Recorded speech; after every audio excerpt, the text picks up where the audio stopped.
Hi, video crew. This is a pre-training video to get you ready for your training session with Chris Campbell about the new updates we have made in video production. So thank you, first of all, for taking the time to watch this video. Remember, as I said in the email, we will have training before the 10:45 service. You'll be able to meet at 9:30 during the sound check with Chris, and he will teach you about the improvements we have made in video production for our services. And perhaps you've already noticed some of them in watching the online services. All right, Chris has done a really good job in taking video production to the next level. He and I have been discussing camera angles, duration of camera shots, and other things to keep improving our video broadcast. And I'm going to go through a list of topics to inform you of these improvements. Some of these you'll have to learn more in detail in person with Chris, but I thought preparing you in advance would be good. And you can see my background is our front camera shot of the praise band. You know, you see the lyrics window right down here, and you see all the singers in a row, and you can see all of the musicians clearly. And we'll talk about that in setting up a camera shot. Okay, so first of all, as you know, we use the iPad to produce the video for the service, and all of you already know how to do this. Now, Chris has been learning to save the picture-in-picture settings for each camera, so you don't have to recreate them each week. And the picture-in-picture setting is having one camera with a picture in it, namely the lyrics window, like this, or the sermon slide window. Okay, Chris is still working on saving these things, and he'll explain this to you in person. Now, we have been using picture-in-picture to display lyrics and sermon slides, and I think all of you already know how to do this. Chris and I have been talking about the best places for the lyrics window during hymns and songs. We're still working on this. The main principle is this: anytime the congregation sings, the lyric window must be present all of the time so they know the words of the songs, so they can sing along. So those lyrics window have to be present the whole time, from the beginning of the song or the hymn to the end. Now, the exception is this: the prelude in the 8:30 service obviously doesn't have lyrics, and the gathering song doesn't have lyrics, okay? So instead, during those two pieces, you show the announcement loop. So that music kind of serves as background while the announcement loop is going. In the postlude, the other exception is the postlude in the 8:30 service and the sending song in the 10:45 service. Instead of showing the musicians and the lyrics window, there's no lyrics, you show the go in peace slide. And I think that's pretty clear. I think that's what you've been doing anyway. All right, for the sermon, the window for the sermon slides is to the upper right of Andy in both of his camera angles. Let me show you that very quickly. I'm going to switch to share screen. All right, here I'm sharing this screen, and I think you already know this. Here is Andy's picture right there. This is his primary camera shot with the lyrics window, the sermon slides window up there, and his other secondary camera is right here, right? And the lyrics right up there. So we already know that. Let me go back. Okay.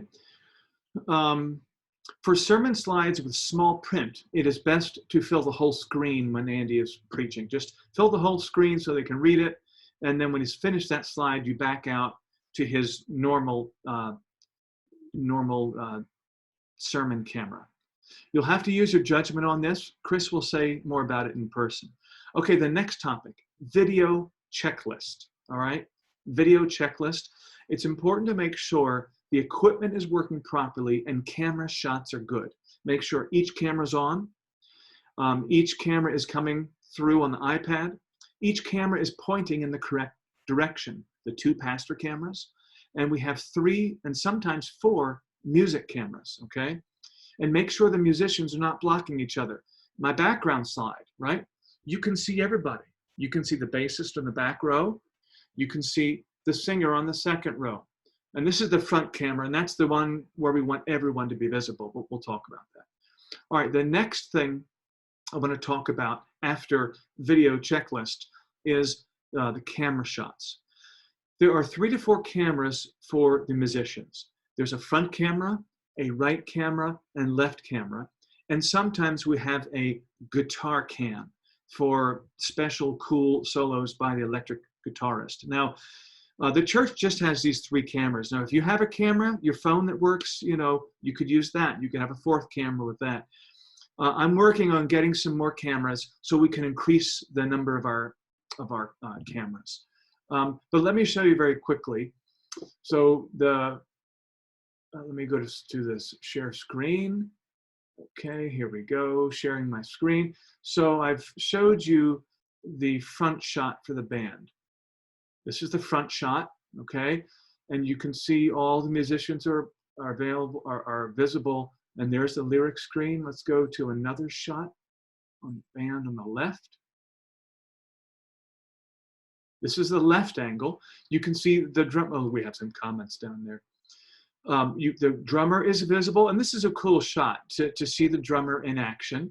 Bass is visible, and we have a nice line of singers, and you can see the singer Janet on the back row. She's blocked, but you know, we can't get everybody involved in every shot. And let me see, the third angle is band to the right. Okay, another one. Now Janet's completely blocked. She's behind Paul, and you can still see the drummer a little bit. And Karen is kind of hidden behind the piano, but not much we can do there. So anyway, it adds for a nice variety of shot. And we may continue to tweak these cameras to get an even better view. Okay, let me close those and go back. All right, so, and the 2 cameras for Andy, let me just do that again.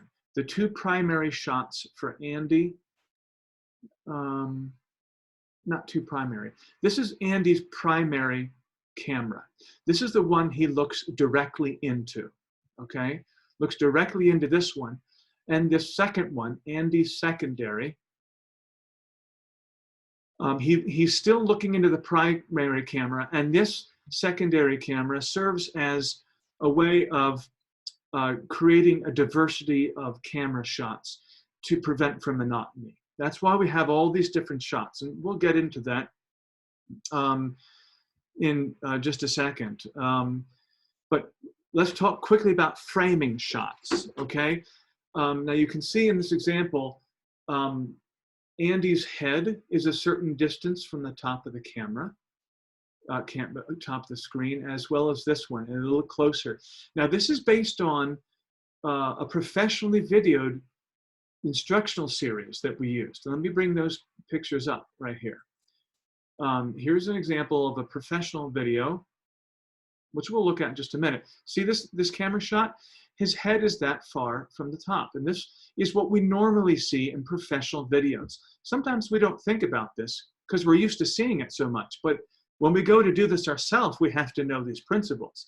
So you want to see this much of the body, and that's kind of our target for Andy. And you can see there's space over here for special graphics.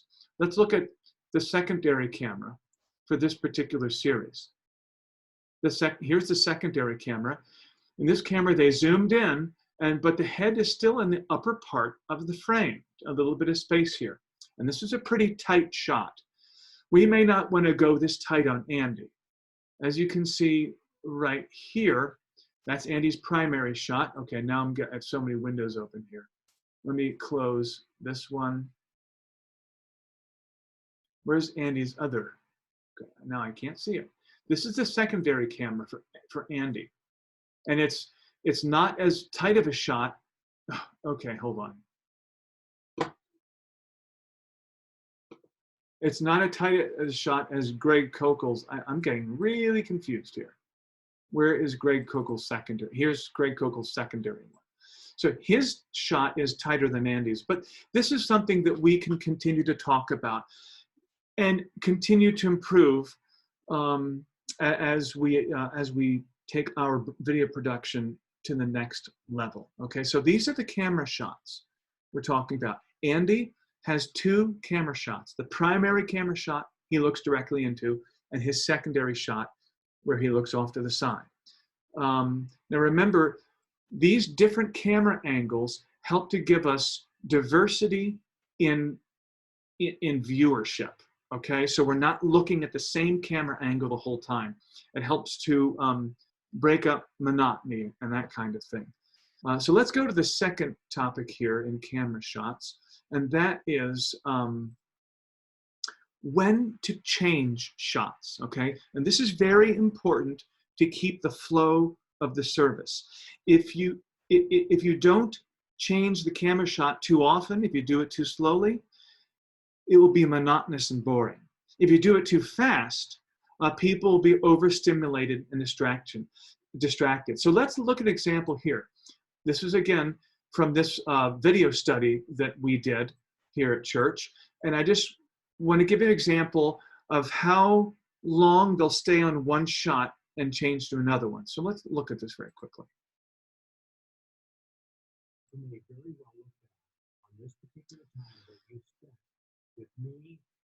So he's talking for a while. Let's see. 30 seconds. 35. We're at 55 seconds. Oh, okay. Now we switched, okay, to the other camera angle. So let's see. That was about 38 seconds, 39, 40. No, watch. So it's like almost 50 seconds before they change the camera angle. Okay, now this is kind of a principle we want to look at. So during the sermon, for Andy Hurst, the primary camera wants to be there for 1 minute to 2 minutes. The secondary camera, you want to switch to, you'll remain on that for 30 seconds to 45 seconds. And then after that, you'll switch back to the primary camera. So what we've seen right here is a professional example of staying on the primary camera longer than the secondary camera, okay? Let's look at it during praise songs. Now, I have a bunch of examples here. Let me do this, move this over from Facebook. Here's Trinity Church, okay, in town. And let's see how often they change camera angles during their songs.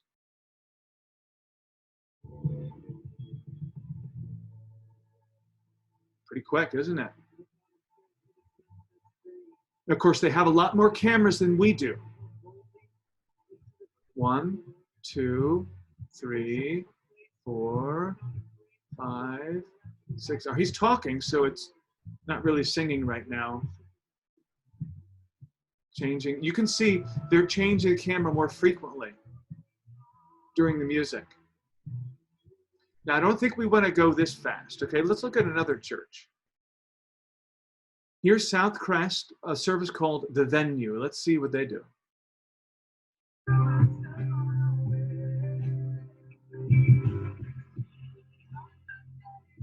that volume down. All right.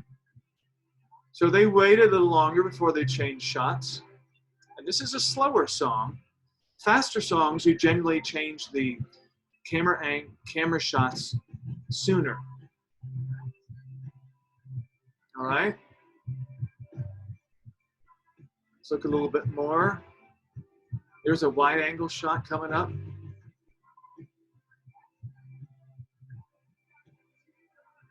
All right, well, now we switch to the keyboards. Let's look at one other one. This is South Crest, their big service at South Crest.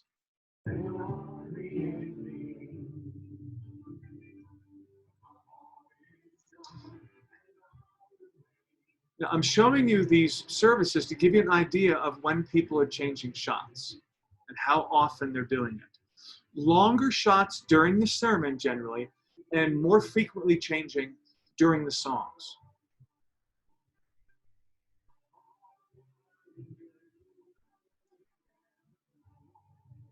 Okay. Now we can look at a lot of other examples. Let's look at St. Luke's. Let's go here. Now, of course, it's that for me.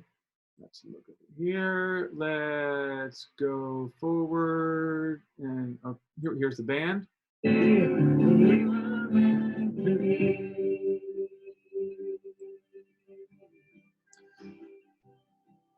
All right, let's see how long we stay on this. There you go. And let me just pause it there. The general principle I want you to think is this. You ready? For the praise songs, you change the camera angle, the camera shot, 1 to 2 times during the verse of songs. If it's a short verse, keep one camera on it. If it's a long verse, change the camera twice. For the choruses of a song, change the camera 2 times or 3 times, depending on how long it is. Okay, let's look a little longer here.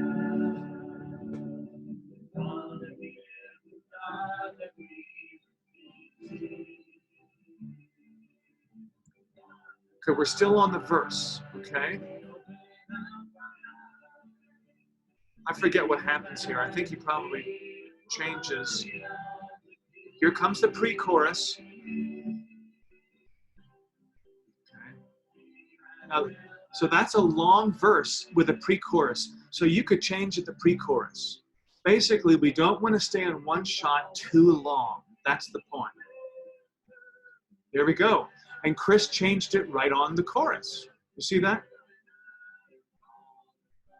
So that was an example of a long verse that you could probably change the camera angle twice, camera shot twice. But that's the principle.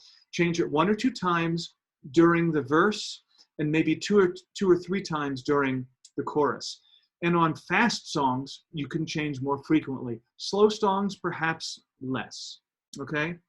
So the idea is develop good timing on changing camera shots. Use your judgment and the principles that I've talked about, all right?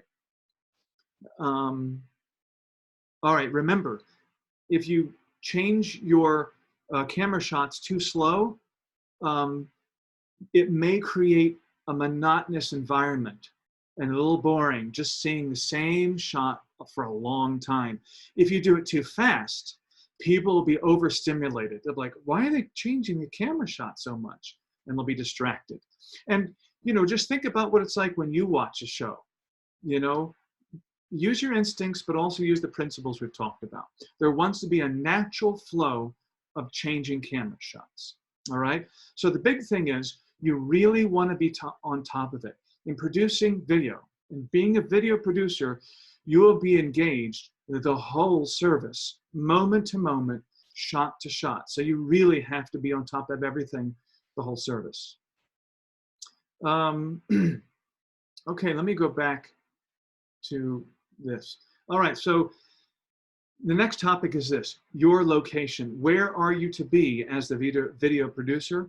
Well, Chris has found that the best place to manage video is in the balcony to the left of the soundboard. It is good to be right next to the sound person in case there is an issue with the sound.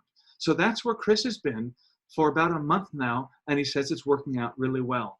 Also, the Sling Studio console is pretty close, so there's no problems with connecting Wi-Fi to the Sling Studio. All right, the other thing is long-term. What's going to happen long-term? Because we're still in the pandemic. We're in a different stage in the pandemic, but I don't think there's going to be any time when the church is going to be packed. Okay, so listen, we're not sure how things will change and when we will eventually return to a normal setup with Andy preaching from the stage and the musicians filling the whole choir loft. Okay, we don't know when that's going to happen. And when that does happen, it'll raise questions about camera placements and the best location for the video producer. And we'll cross that bridge when we get there. But for now, we'll do all the stuff from the choir loft as we've been doing for the past 2 months. That's it. Just wanted to give you these ideas so they'll sink in further when you train in person with Chris. Thank you so much for being part of the video production team. It's a pleasure to serve in ministry with all of you. And if you ever have a question or a suggestion, let me know, okay? God bless you guys. And remember to come at 9:30 for training, okay? And that is if you feel comfortable coming to church. If you don't, that's fine. We'll have things covered, but if you feel like you're up to coming and want to be back in the rotation, come at 9:30 and we'll get training. Okay. Again, God bless you, and I'll see you later.